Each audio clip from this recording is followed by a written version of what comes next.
Alléluia. Théosis. Théosis. Commandeur territoriaux. Alléluia. Alors, s'il y a quelqu'un qui peut lever la main, ok. Madame Anouma Kania. Bonjour à tout le monde. Moi, j'aimerais poser concrètement 2 questions à la missionnaire Audrey et à Kadi. Comment concrètement un adolescent peut éviter toute la pression de l'attrait du sexe au dehors? Concrètement, comment est-ce qu'il fait? Tu te retrouves dans un milieu où à l'école, on te dit que c'est ce qu'il faut faire pour être à la mode, c'est ce qu'il faut faire pour être cool, comme Kadi disait tantôt. Comment est-ce que concrètement dire non à tous ces appels-là? Et ma question à Kadi,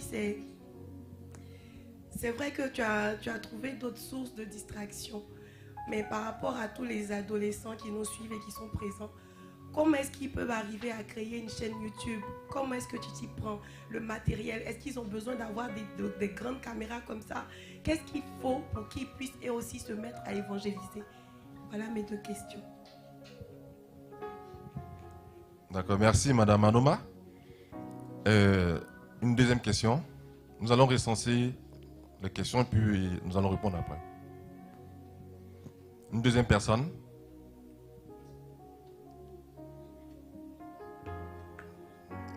Personne. D'accord. Donc je crois que l'appétit vient en mangeant. Donc nous allons... Qui derrière? Est-ce qu'il y a quelqu'un? Non, bon, pour l'instant, nous allons répondre à ces 2 questions. Et puis par la suite, nous allons évoluer. Alléluia. La question numéro 1 disait comment concrètement un adolescent peut éviter le contact vers le sexe avec toutes les pressions qu'il y a et tout ça. Ok.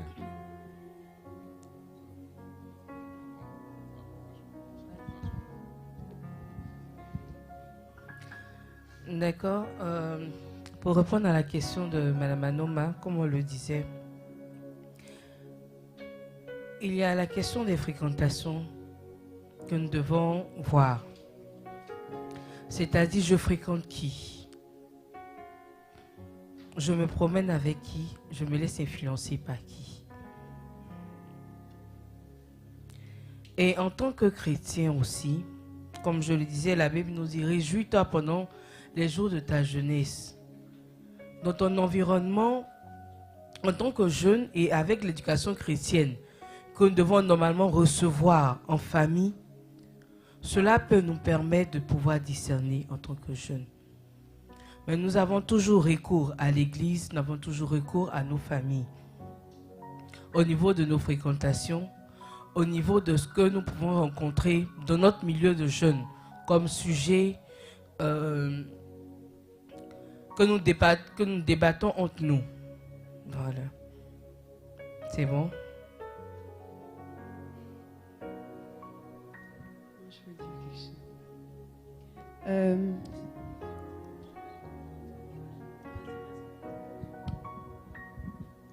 Alléluia. Alors je voudrais ajouter pour dire que c'est une très belle question, une très bonne question, parce que c'est vraiment difficile, très difficile. Quand nous voyons tout ce qui se passe autour de nous, la pression que les jeunes subissent aujourd'hui dans tous les milieux, c'est une question vraiment très difficile à résoudre. Mais c'est pourquoi nous parlons de combat. La vie est un combat. La vie de la jeunesse aujourd'hui, c'est un combat sans relâche. Alors partout où tu vas poser les pieds, certainement tu entendras parler de ces choses. Si tu ne fais pas ça, tu n'es pas à la mode. Si tu ne fais pas ci, toi tu es dépassé, ainsi de suite. Mais ce que nous devons faire, c'est de faire l'effort de toujours nous tourner à notre Seigneur. C'est toujours nous tourner à notre Seigneur. Nous devons fuir les passions de la jeunesse. Nous devons faire tout possible pour fuir les passions de la jeunesse. Il est important d'appartenir ou d'être présent à nos différents temps de prière, nos différents temps de formation, pour que nous comprenions un peu tout ce qui se passe autour de nous. Parce qu'à la vérité, la plupart de ces personnes-là qui se laissent influencer par tous ces dires, la plupart ne s'intéressent pas vraiment à Dieu. Et quand tu n'es pas ancré dans la parole de Dieu, quand tu n'as pas tes yeux fixés dans la Bible, c'est sûr qu'à 99%, tu vas les suivre, tu vas virer. C'est pourquoi ce que nous disons, nous devons tous avoir les yeux fixés dans la Bible.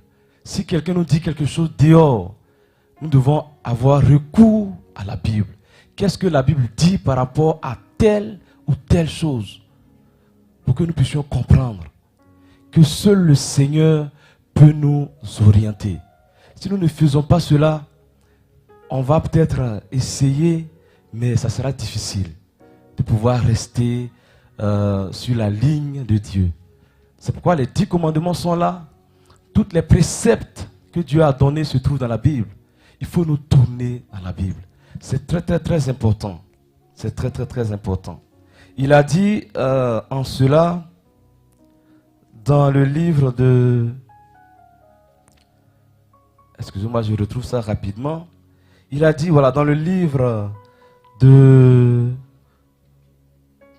d'Ecclésiaste, Ecclésiaste 12, le verset 1, il a dit, « Souviens-toi, jeune, de ton Créateur pendant les jours de ta jeunesse. » Souviens-toi de ton Créateur pendant les jours de ta jeunesse.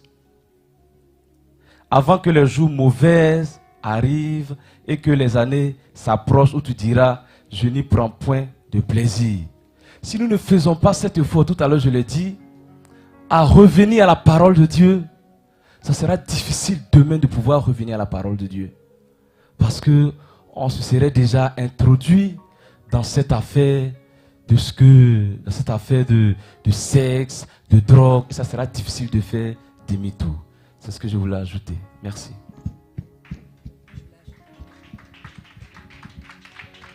Merci pour ce message, mais moi je voulais ajouter quelque chose aussi que je crois important par rapport à la sexualité, c'est se rappeler pourquoi je ne dois pas le faire. Pourquoi? Quelle est la raison qui est si forte et qui doit me tenir en fait éloignée des rapports sexuels avant le mariage? Pourquoi? Moi, le Seigneur, par sa grâce, m'a fait comprendre le pourquoi. Parce que si je ne comprenais pas le pourquoi, je n'allais pas savoir le comment. Donc le pourquoi, c'est parce que j'aime Dieu. Moi, je pense qu'il faut aussi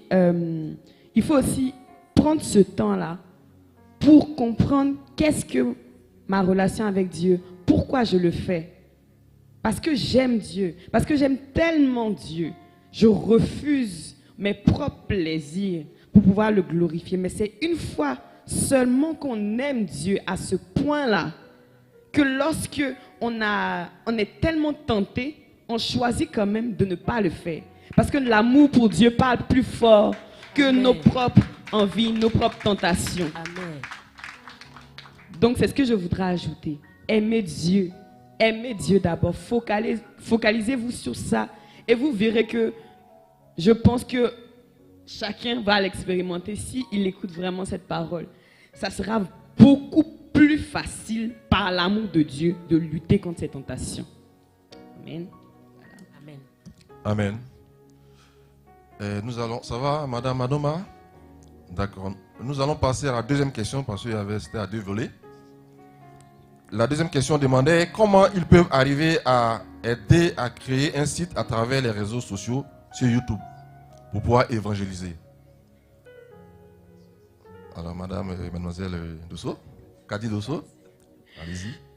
Bon, moi, j'ai eu la grâce de Dieu d'avoir déjà un téléphone, un iPhone, mais ma vision, en fait, pour la chaîne YouTube, c'était de pas du tout utiliser beaucoup de moyens financiers. Pas du tout, le Seigneur ne voulait pas. Il y a eu un soir où j'étais à 2 doigts de payer une caméra, il m'a dit non. Le moins de moyens financiers possible, ma fille, c'était ça qui était sur mon cœur.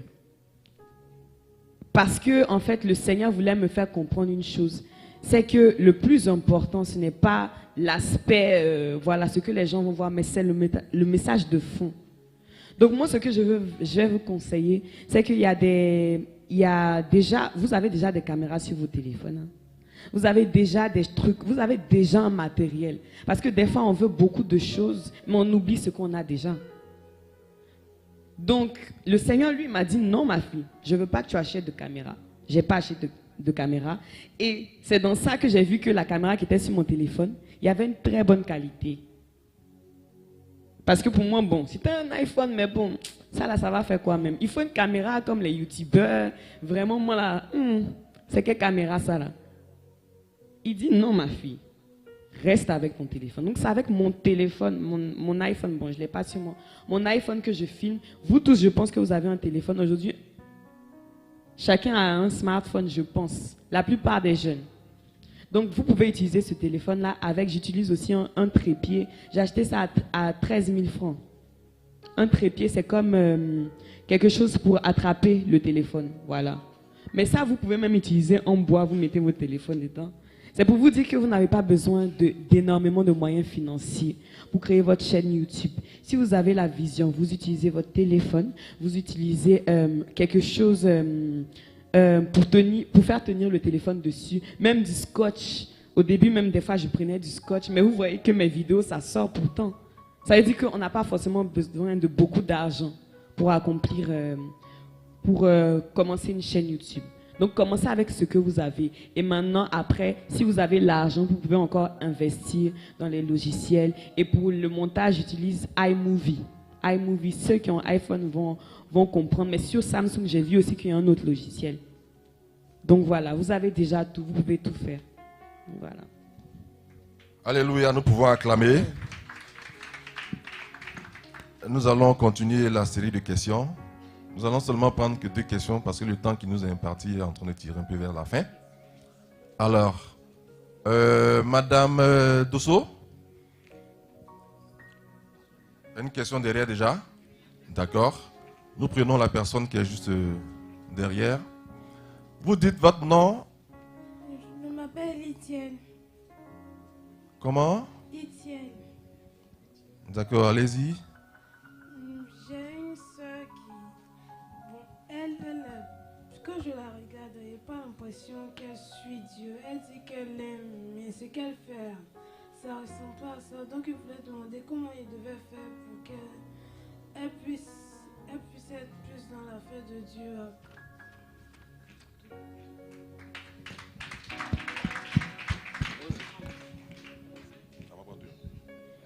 Alléluia.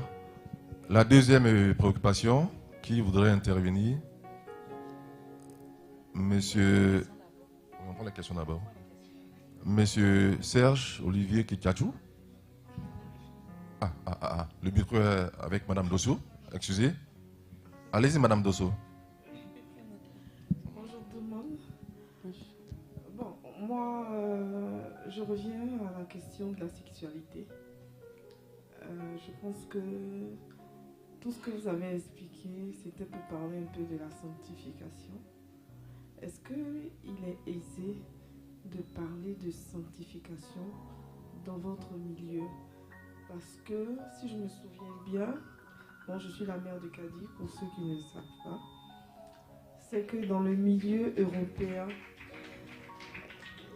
ils ont eu, surtout elle était en terminale, première terminale, elle a eu beaucoup de problèmes pour opposer la sanctification.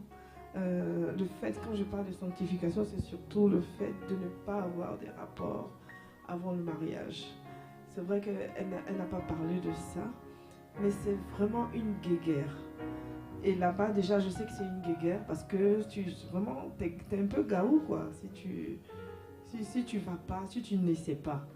Et ici, je pense que ça ne doit pas être très différent, vu l'évolution de la drogue et de tout ça. Comment faire? Quoi dire à ses amis pour faire passer le message de la sanctification, pour faire passer le message de se maintenir avant le mariage? Merci.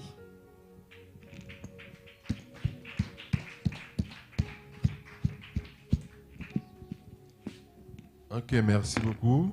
Bon, nous avons 2 préoccupations. Je crois que nous allons d'abord répondre à ces deux préoccupations et puis par la suite, on va prendre maintenant les trois. D'accord. Donne le micro à monsieur Serge Olivier Kekadjou. Ok, merci. Allez-y. Merci à la sœur Kadi. En fait, c'était concernant la création de la page YouTube. En fait, elle a parlé juste de l'aspect technique. En fait, bon, la procédure, le lien, la formalité, est-ce que, par exemple, elle est payante, voilà, l'ouverture du compte et voilà. Si possible, peut-être envoyer le lien après à la régie pour faire passer en fait, pour que tous ceux qui veulent évangéliser, voilà, c'était juste ça. Merci. Merci beaucoup, monsieur Kekadjou, pour votre contribution. Nous allons passer à la question de mademoiselle Elienne. C'est ce qu'elle a? Etiel. Ok, excusez-moi. Alors, elle demande comment parler à sa camarade, sa sœur, pour qu'elle puisse changer. Voilà, parce qu'elle ne connaît pas Dieu du tout. Voilà. Quels sont, d'après elle, peut-être les mécanismes qu'il faut pour que sa sœur puisse quitter le point dans lequel elle est, où elle ne connaît pas Dieu, et arriver dans cette sphère-là où Dieu est celui-là même qui peut voir tout. Alléluia. Alléluia. Alors, la soeur, ça va? C'est Itiel, non? Itiel, est-ce que je peux avoir un visuel sur toi? Tu peux venir comme ça pour que je te vois, pour que je te regarde? Voilà, ça va? Ta soeur a quel âge? Ta soeur, donc c'est ta grande soeur? D'accord. Alléluia.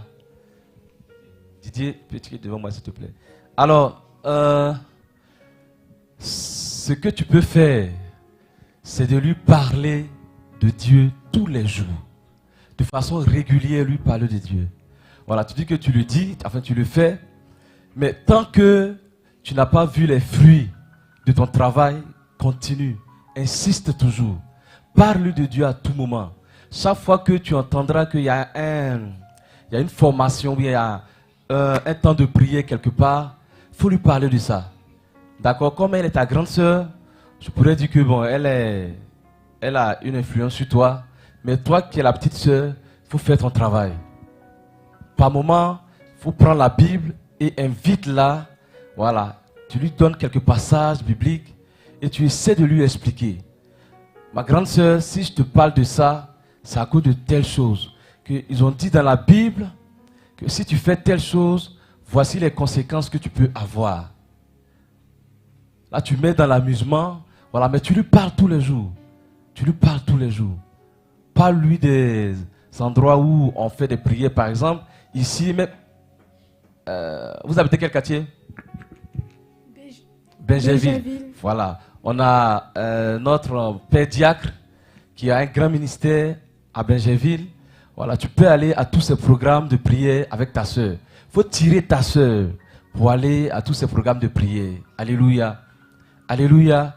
Voilà, ça c'est ce que Dieu t'a donné comme travail auprès de ta soeur. Quand tu vas réussir à convaincre ta soeur, quand tu vas réussir à changer ta soeur, ça sera ta gloire. Alléluia.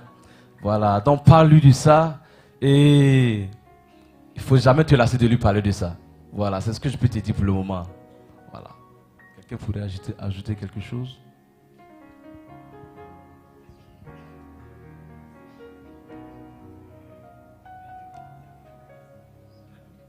C'est bon?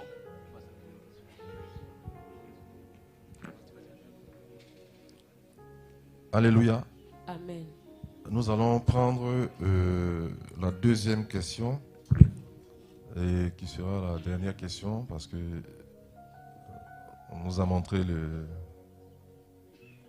temps.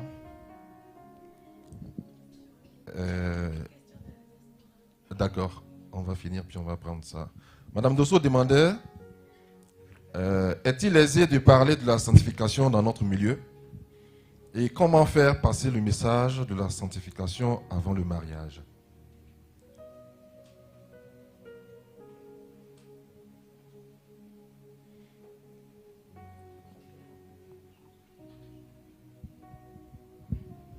Alléluia.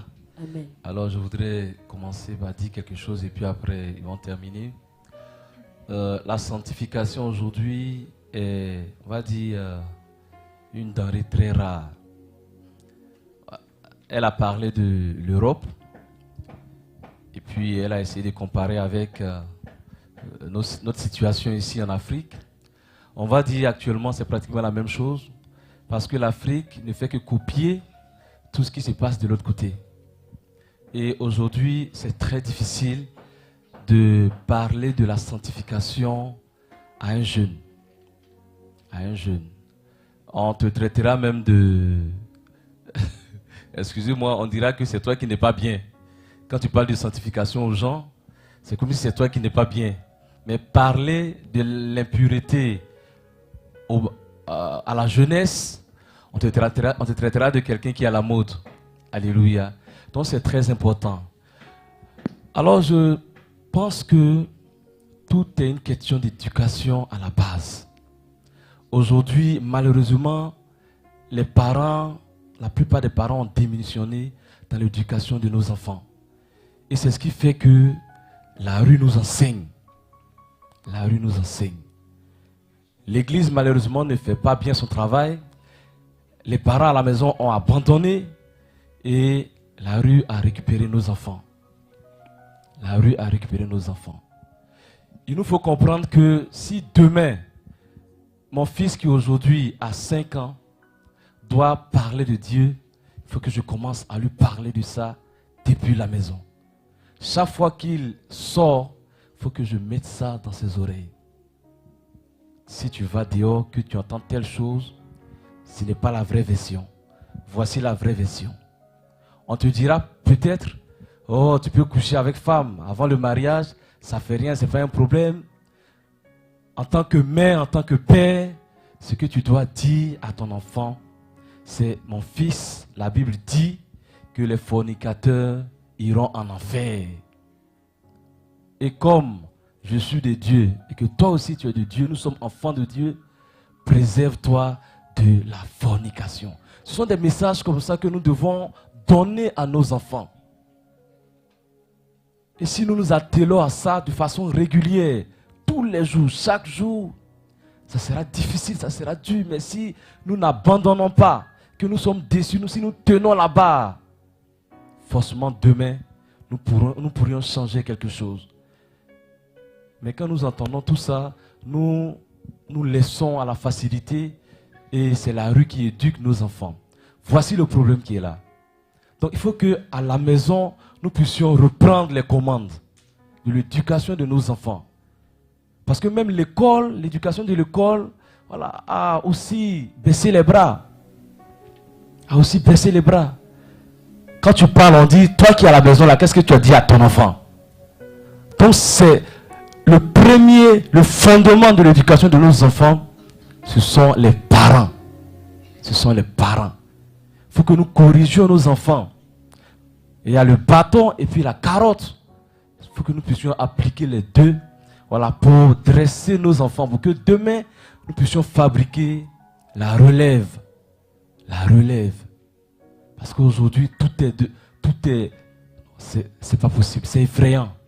Si nous restons sur cette position, d'ici 5 ans, d'ici 10 ans, nous allons avoir nos enfants qui seront pédophiles, homosexuels, ainsi de suite.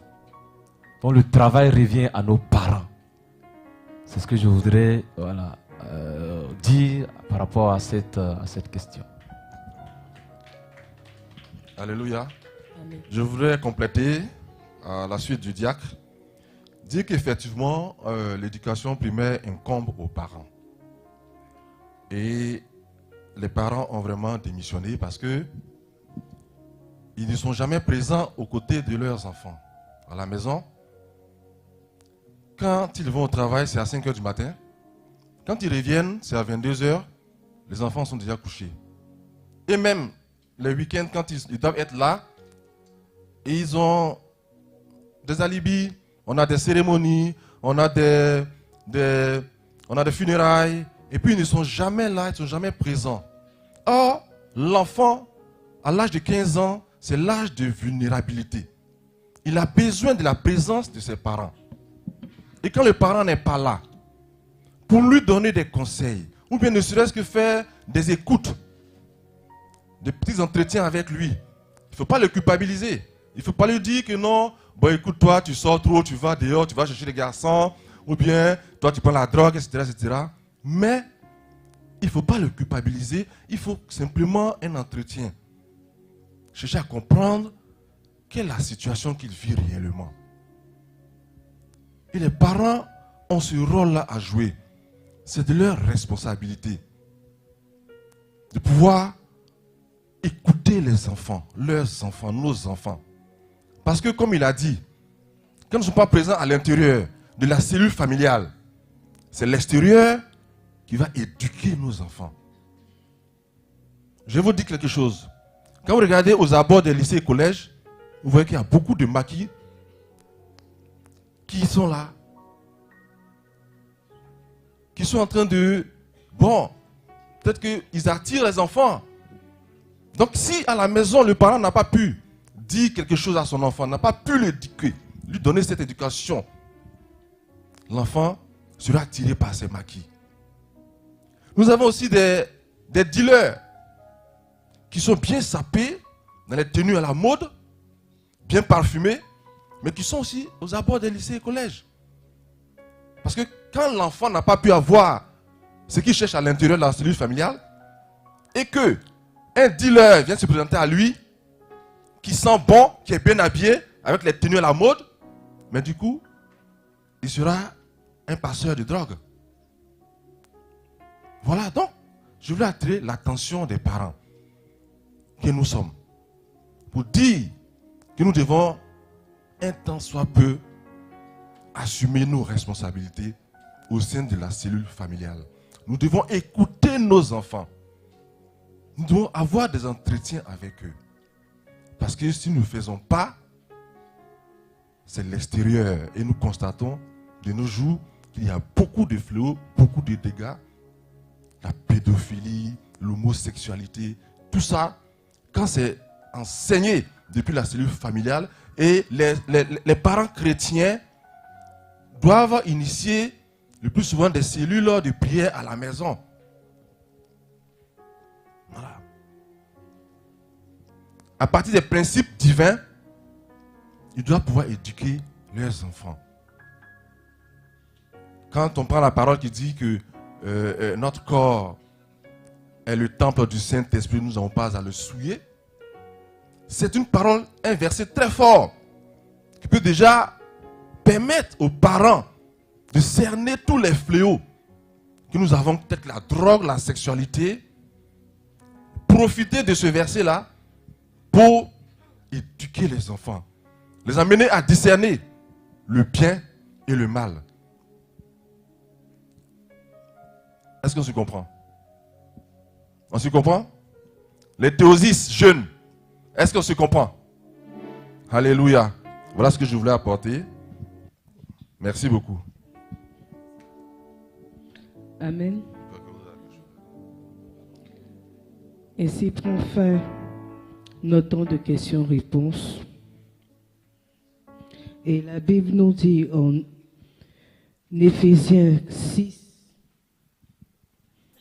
le verset 4, « Et vous, pères,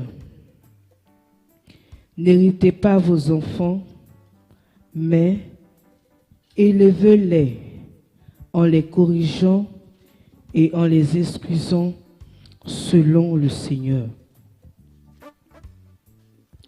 Comme on l'a dit, nous revenons à la cellule familiale, qui est l'essence de l'éducation de tout enfant, de toute jeune.